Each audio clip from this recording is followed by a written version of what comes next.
Here is our corn planting tractor. This is our 8370 RX John Deere track. This is the tractor I drive in the spring most times.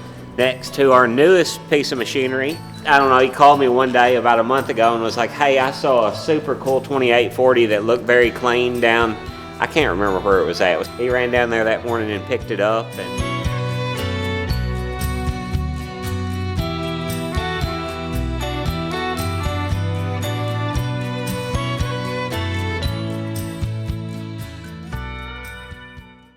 So it's I guess it's early December here in Kentucky, and we're starting to get slow on the farm. We're moving some grain, but we thought maybe it was interesting to show you a little bit of our equipment here that we use day to day. We're standing here next to the X9 1100. You've seen it on videos and on my Instagram. That's our flagship machine. That's the one we used.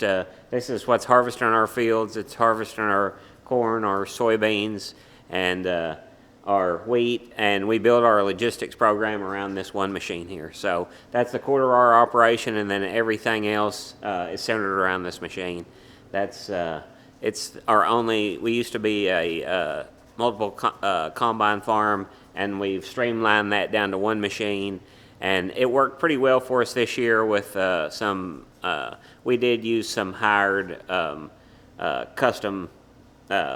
Combining on some small tracks, like where this machine's big with big heads, is very difficult to get it around on some of our small farms. So we did hire some additional help, but it has actually worked pretty good for us. And so yeah, there's your combine. We're standing over here next to our newest piece of machinery. My dad loves the old stuff, and I don't know, he called me one day about a month ago and was like, hey, I saw a super cool 2840 that looked very clean down, I can't remember where it was at. It was somewhere down in West Tennessee. He said, I talked to the guy. He's taking really good care of it. It looks like it's all original. I want it. You're going to be a partner with me. And I said, hey, why not? He ran down there that morning and picked it up. And we intended it to be used, or he said he intended to use it on a belt auger. The hydraulics actually hadn't been strong enough to use it on the belt auger, so it's probably going to be parade and grandkid type operations. So the 2840, it's just the hobby machine. You'll probably see a YouTube video sometime this winter. We're going to clean this thing up a little bit, go through it mechanically, and we'll show you the process of what we're going to do, try to get it back in top condition again. It looks pretty good now, but we'll buff it a little bit, might even repaint it, possibly, if we can't get it to shine enough and fix anything broken on it. So upcoming YouTube videos fixing up of the 2840. Our sprayer is in this corner of the building. You saw Blake on it on a couple of our early YouTube episodes. Here, let's walk back there. Yeah, over there. Let's walk back there. Okay, we'll walk over here. Harsh.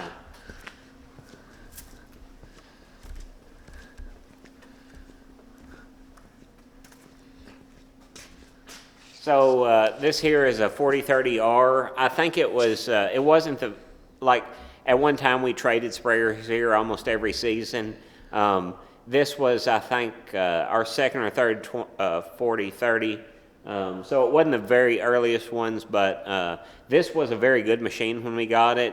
And then with the lower commodity prices, we just decided to stay in this machine. It's time for a new sprayer. We may use it again this season if it doesn't give us too many troubles.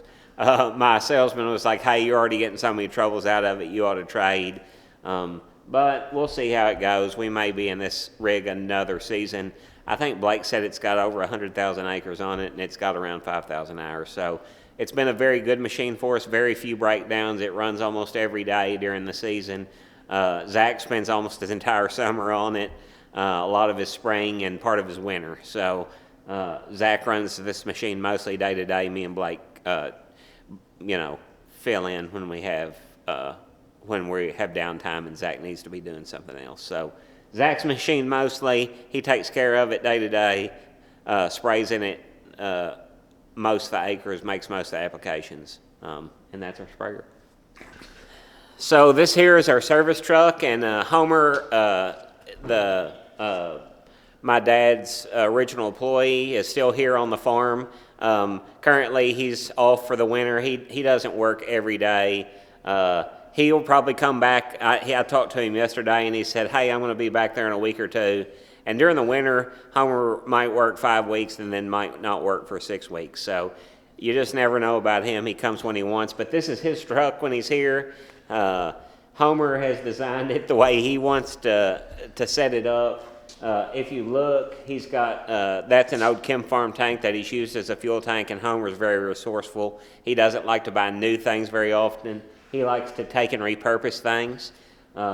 That's one of his great traits. So he's taken a Chem Farm stainless steel fertilizer tank and turned it into a fuel tank. He actually cut the top out of it, welded baffles in, and welded a top on it so it can't slosh out. That's his DEF tank. That's just a chemical sprayer tank that he's converted into DEF. He made sure he didn't use any metal or ferrous, that would get into the system, and pollute it.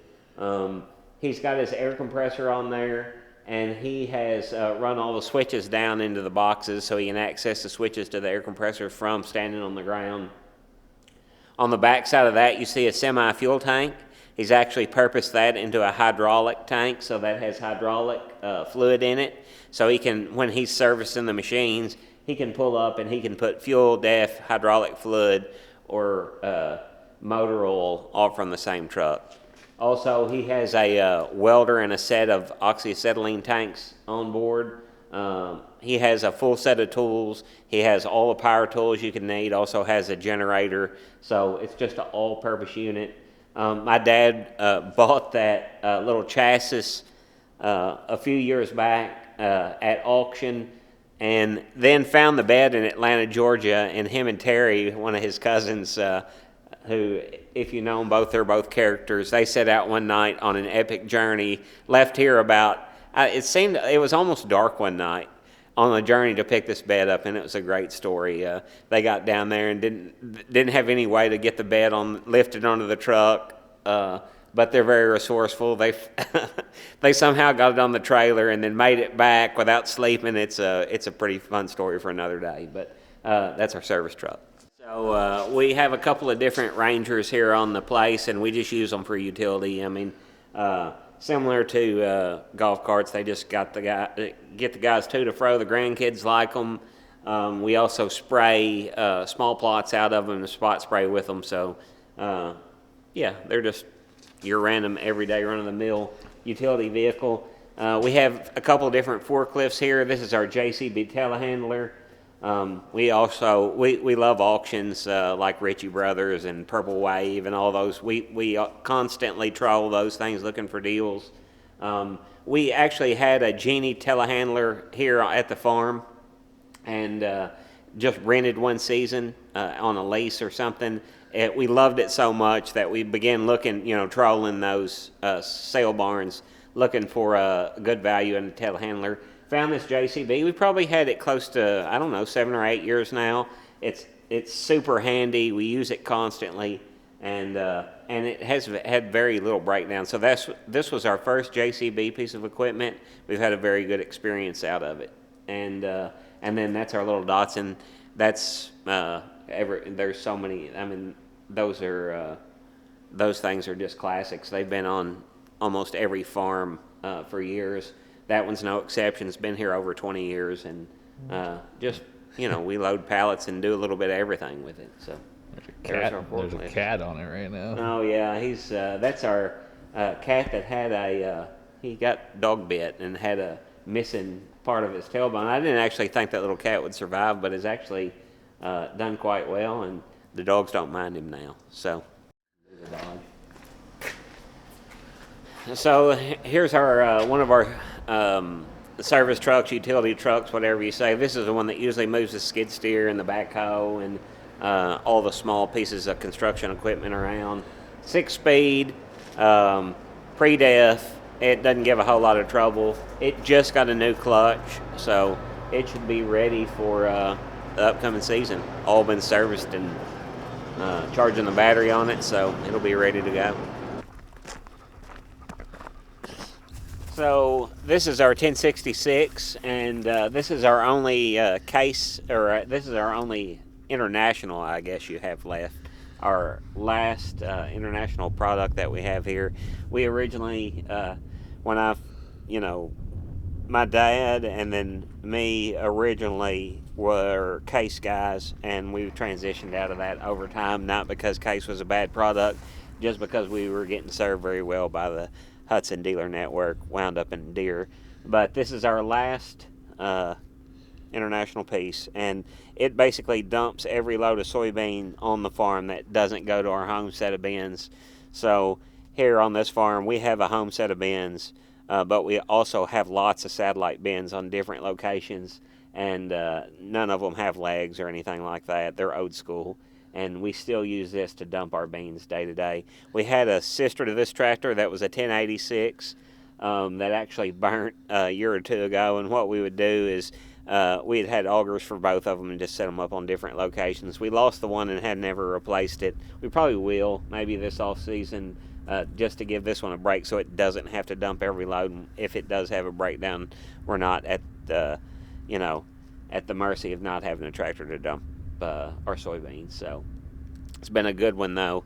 It rarely breaks. It always starts, and it's just cheap, economical horsepower. There's no telling how many hours this tractor has on it. The hour meter quit working long ago, but I'd say well over 10,000 hours on this unit. Got some vice grips on the throttle up there. yeah. So it gets the job done. I'm not saying it's beautiful, but it's not super rusty. And I just put a new seat on it, and we got a plastic cover. So there you go. So, like I said, we love to troll the sale barns, and this is one of those things. Dad said, hey, I want to be able to get up to the bins without climbing the ladder, and I'd like to have a JLG.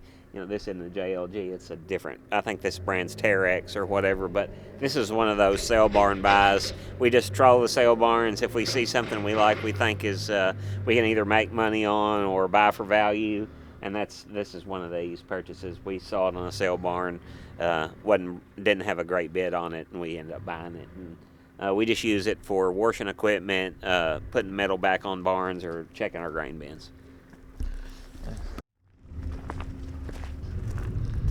So this here is our 580E. It's probably currently our oldest, or has the most longevity on the farm, besides maybe the 1066. This unit probably also has over 10,000 hours on it. We mostly use it now for digging beaver dams out. It doesn't do a whole lot of work around here. We do use it for random, like scooping grain or whatever, but it's mostly just, it goes to look for beaver dams and pull beaver dams out. So it's been a good one too. Very rarely breaks down. It's very simple, and it still works. I mean, just a cheap way to bust beaver dams for us. So there's our 580. The trucks are out working today, but this one here is on the lot. It's I think this is a 2000 Mack. It's was originally an ADM truck, so it was outfitted to be super light.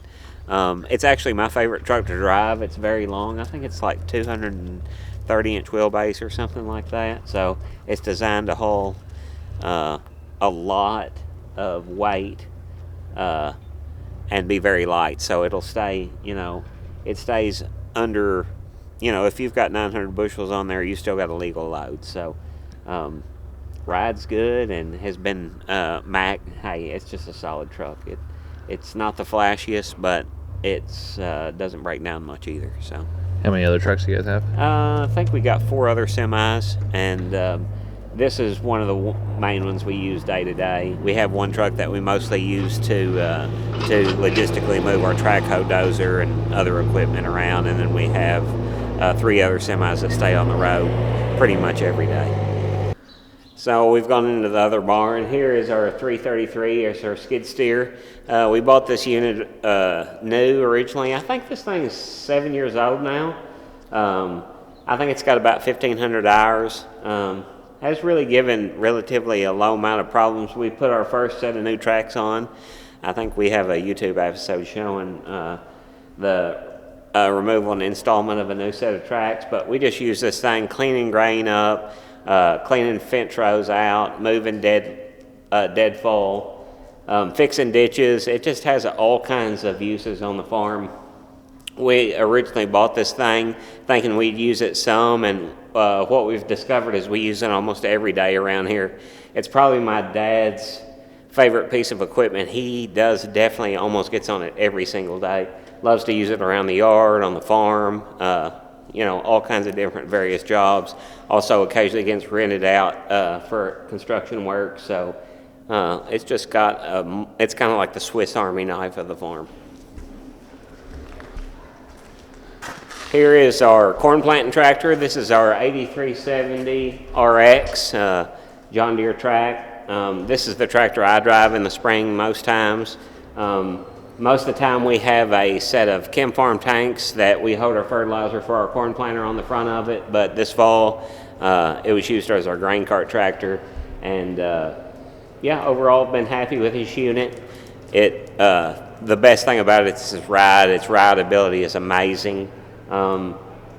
It also, it pulls the planter pretty good and doesn't cause a lot of compaction problems in the field. So overall, been pretty happy with this unit.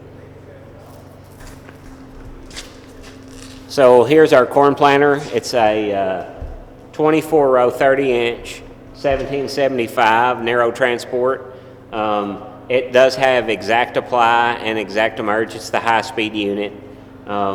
We have AutoPath on it, so if you don't know what AutoPath is and you're not a John Deere guy, so AutoPath is implement guidance, and what it does is gives the ability for the side dress rig or following applications to know the guidance line that the planter ran. So if you're doing strip till or you're doing liquid fertility or spraying or whatever, combining, and you have AutoPath implement guidance on the rig, all it does is streamline that for your following, trips across the field, and allows you to use the same guidance line over and over again, and very accurately, like it'll be within a couple of inches replicated. So 1775, it has the fertilizer opener on it. We were talking about in the podcast that we shot today about 2x2, and that's what that allows us is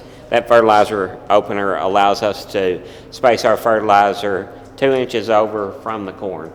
And that's one of the biggest adaptations that we've done on this farm in the last 10 years is brought fertilizer on board the corn planter and allowed us to better manage our corn crop.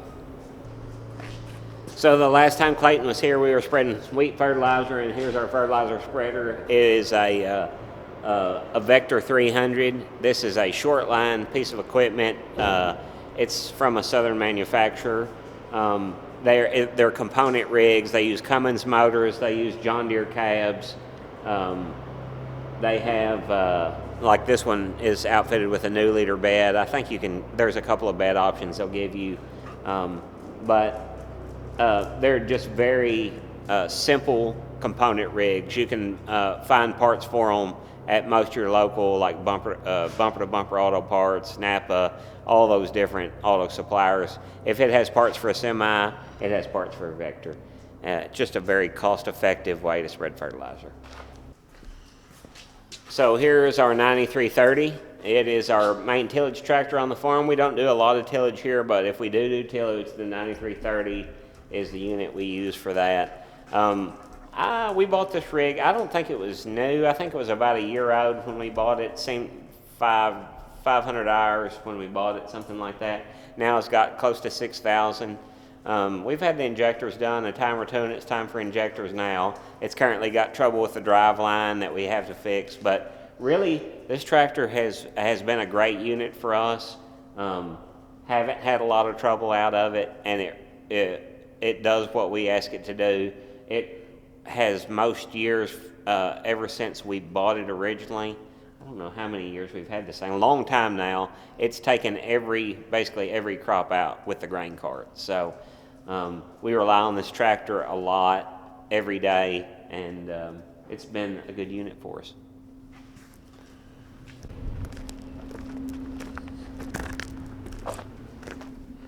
So here's one of our chore tractors. It's a 8270R. We bought this tractor new originally, and I think it's got somewhere around 6,000, 6,500 hours on it.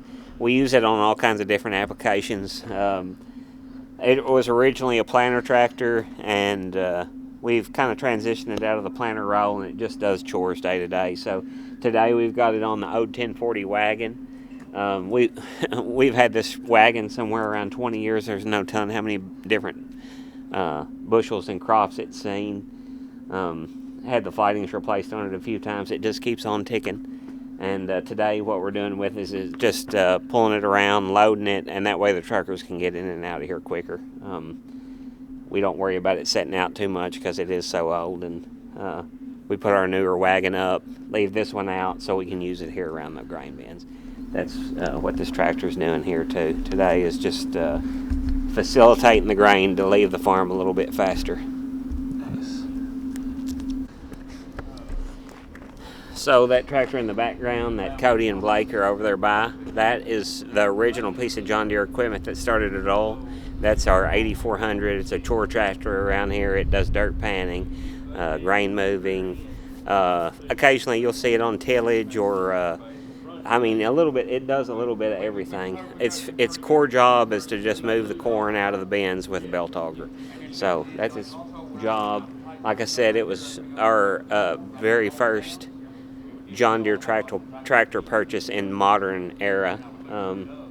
I think my dad had some, and his dad had some very early, popper tractor type things. But that's our first modern piece of John Deere equipment.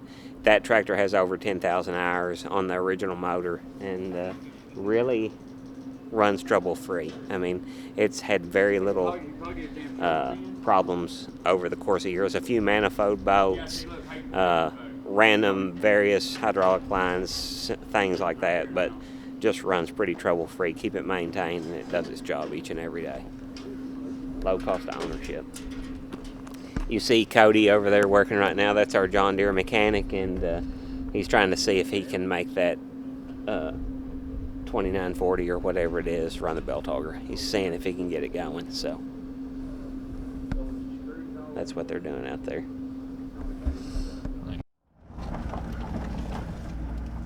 Where are we going? We're just going to run over and look in a couple different sheds, see what else we can find interesting to look at. So here's a sister to our 8400, the 8100. I think we bought this in 1997, 2 years after we bought the original 8400. Now it's almost got as many hours if it hadn't exceeded the hours of the 8400. Originally it started out pulling, this was my very first personal planter tractor. This is the planter tractor that I first bought originally to go with my Kinsey planter. So that's where I started out. Now I'm in the RX. Now this tractor is mostly a mower tractor. We got our John Deere bush hog hook behind it, our cutter. It mostly mows waterways. It'll also takes its turn sometimes on the belt auger, and that's really its life now. It's basically mower auger tractor. If you see Blake, he's most of the time driving this 8285. This is his favorite tractor on the farm. He plants most of all our bean crop and a big portion of our cover crop. This is the tractor he uses to do it. I think it's a 2017 or 2018 model. Been a very good tractor for us, starting to get high hours, and I'd say it's probably slated to trade in here in the next year or two, just to another similar version of this. So been a very good tractor for us. Blake still really likes this machine, and yeah, that's what it does. That's our bean planter tractor. Right behind it, you have a 30-foot 1990. That's the drill that we use to seed our wheat crop with. We grow double crop wheat and then soybeans here in Kentucky. That's the drill that plants our wheat crop. After it gets done planting our wheat crop, it also gets to do cover crop as well. And when it switches over and does cover crop, it'll mostly be seeding rye. So wheat planter early, then goes to rye crop. We don't ever seed beans with it. It's just a fall tool. There is people that use it for seeding beans, but we seed all our beans with a planter and just leave the drills in the shed. We roll the drills out in the fall, and they do our wheat and cover. This is your guys' truck? Yeah. So Clayton asked about our dump truck here. This is another auction purchase. This was actually a MoDOT truck. It was originally yellow with metal wheels when it came to us. It had a plow on the front. We should have bought the plow too because it didn't bring any money. We just didn't think we'd need it. And then once we had it, we were like, hey, we should have bought the plow, and then we could have used it to plow parking lots off when we the one time a year we get snow here in Kentucky. So. But it was a MoDOT truck. We just use it as a chore truck here, hauling concrete, rock, just random junk, different stuff. And international, fairly, I think it's in the 2000s. Hardly has any. It has less than 50,000 miles, and we brought it in here. It wasn't in great repair. We repaired everything broken on it, painted it, and put chrome wheels. So it looks like a sharp rig now.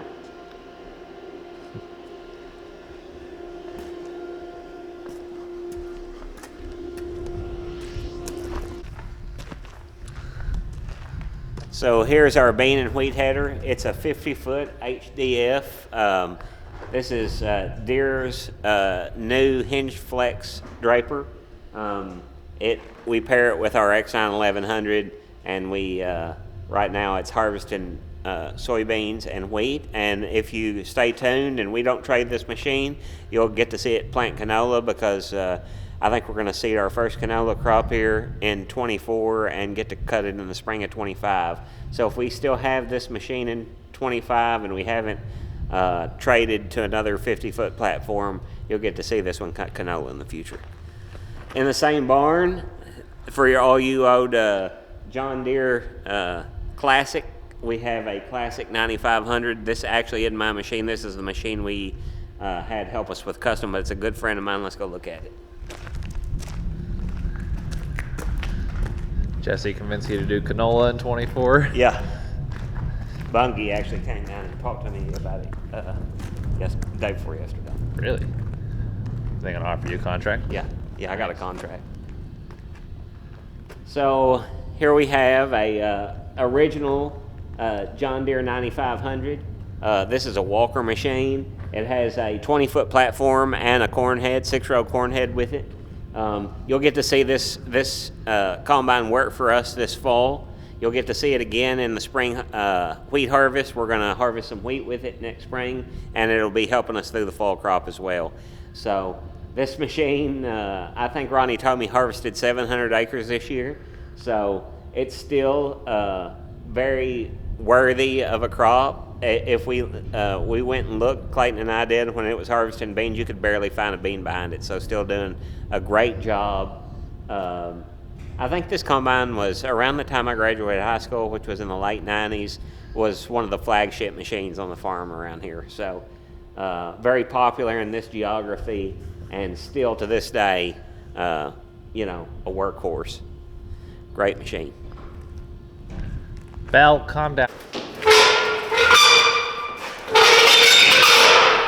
So we'll start out over here on the 1790. This is our bean planter. It's a 40-foot toolbar, 15-inch spacing, 1790.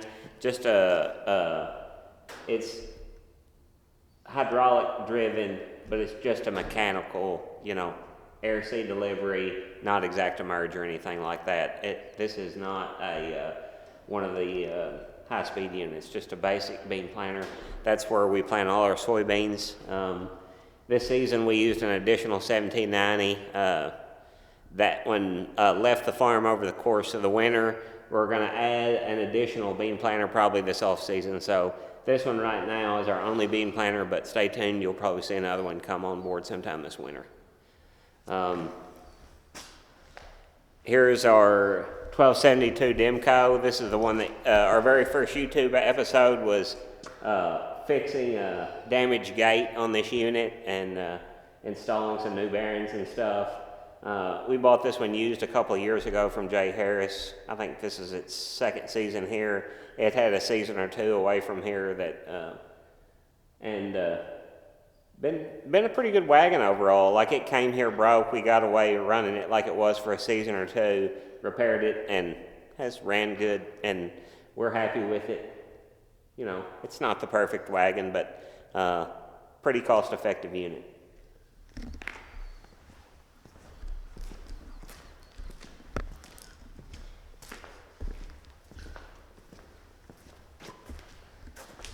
So this is one of our newest units on the farm. This is a UniFirth liquid applicator. It's 25 rows. It has also implement guidance on it, so it's set up to follow our 24-row planter. This is how we deliver all our fertility to the field.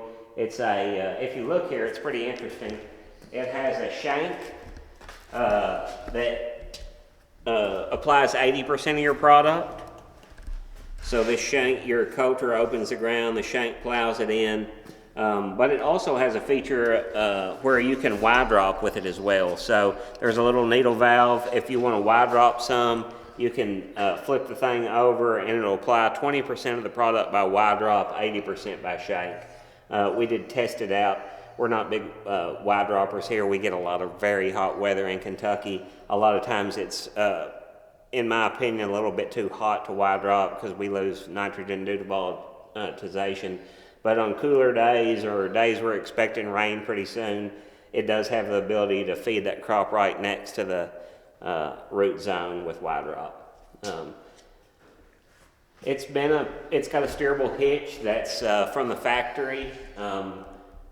Actually, was kind of disappointed in that. It's ran by Raven, and we had some troubles with it and hasn't ever got lined out, so we hope that sometime this off season we get that working properly so we can utilize its feature. Overall, we were pretty happy with the rig. It's pretty stable. It looks like when you hook it to the tractor that it's way oversized for the unit that was pulling it. We pulled it with Blake's 8285, and when you look at it, it looks ginormous compared to the tractor.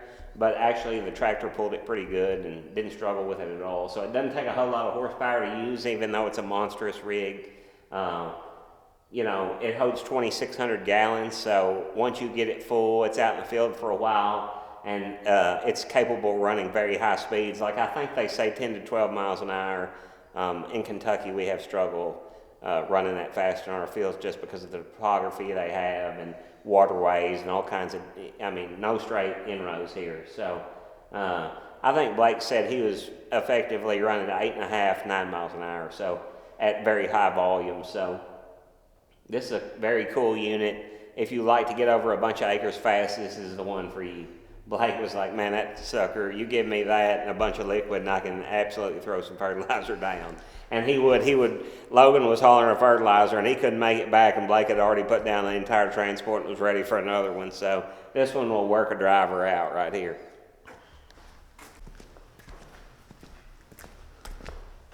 Case 330 here, it's opened up, getting ready for some grease and going to storage. So we got her open, getting ready to get serviced up it was just put up in the spring, or at the crop. It was put up without anything. We just stuck it in the shed, got it back out, unfolded it. We're going to replace any bad tires or bearings and grease it up, stick it in the shed, and it'll be ready for spring.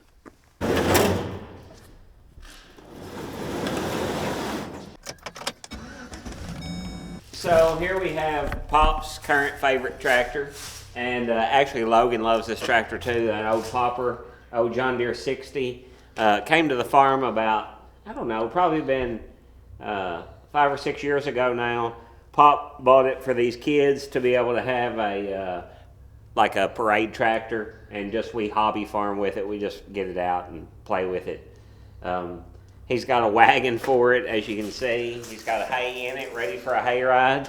And we bought this planter for it this spring. It's a John Deere 7000 old ground drive planter. We plant sweet corn with it, and this is our own. This was the planter I was referring to when I said we don't have any planters that are capable of planting without GPS except a 4-row. Well, here's our 4-row. So if we were in case of a nuclear attack, that's what we'd be trying to get across this farm with, because this is the one that'll only just, if you drag it across the ground, it's going to plant seeds. So it's in need of some love, and we're probably going to get this one in here this winter too, and maybe get a paint job on it. And mechanically, it's pretty sound, but we're going to go back through it and just make sure it looks nice and the plant's nice too. So here we are at our 210G. This machine was, I think, brand new last year, and before this we had a 160, which we'd kind of outsized that machine, and so we went with a bigger one this time, and we just use this for clearing jobs. It's constantly on a clearing job. This machine works nearly every day, clearing creeks, clearing woods, changing obstructions, switching approaches and sewers on roadsides, a little bit of everything. So we hadn't had enough hours on this machine yet to say how much longevity it's going to have, but if it was anything like our 160, which ran pretty well trouble free, we're hopeful that it'll be a good solid machine like that was. So, Nice. So here's our next field project that's going to get done probably sometime this week or next week. So in this bottoms field here, we have a big creek, and sometimes the creek will overspill its banks. If you can see, it's got a levee that runs alongside of the creek to kind of keep the creek in its banks. And but we'll have water running in from this big hill into the bottoms, and then your creek is full, and we need a way to drain the field but not let water back in. So we bought a baffle system for it that will prevent backflow out of the creek into the field, but it will allow our field to drain out once the creek is low enough to be able to dump water out. So there in the background is our John Deere dozer. We've had that probably now, I don't know, probably getting close to 10 years. I don't know enough about dozers to tell you. I think that's a 700. I don't even know what model.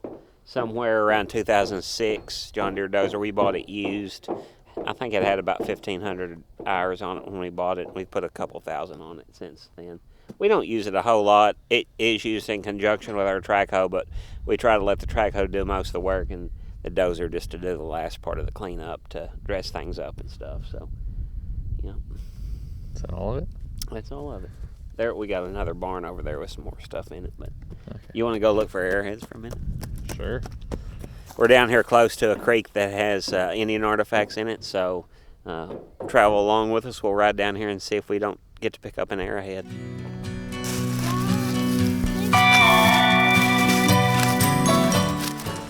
So one of the coolest things about this area that we're in is the ability to find Native American artifacts, and what we're looking for here is these aren't like modern Indians. These would be like middle to early archaic Indians, so somewhere in the 6,000 to 10,000 year old range, depending on your view on archaeology. So, but what happens is these Paleo Indians and archaic Indians camped alongside these big creeks, and they would have established campsites and return to them each season and hunt from them and stuff, and eventually they would bury their dead around these campsites, or just from working they would bury their artifacts, and then over time erosion brings these artifacts into the creeks, and with a very watchful eye you can pick these artifacts up right out of the rocks. It's pretty cool if you find one. So pretty common to find one around here. I have thousands in my collection. I've spent a ton of time doing it, and one of my favorite things to do. So hope you enjoyed just coming down here and looking around a little bit, and maybe we'll get lucky and find something.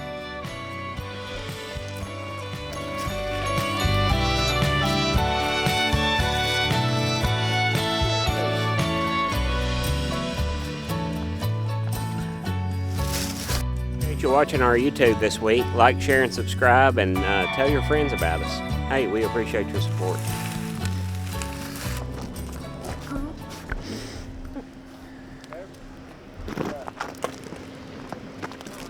Can't believe there's a pet deer here.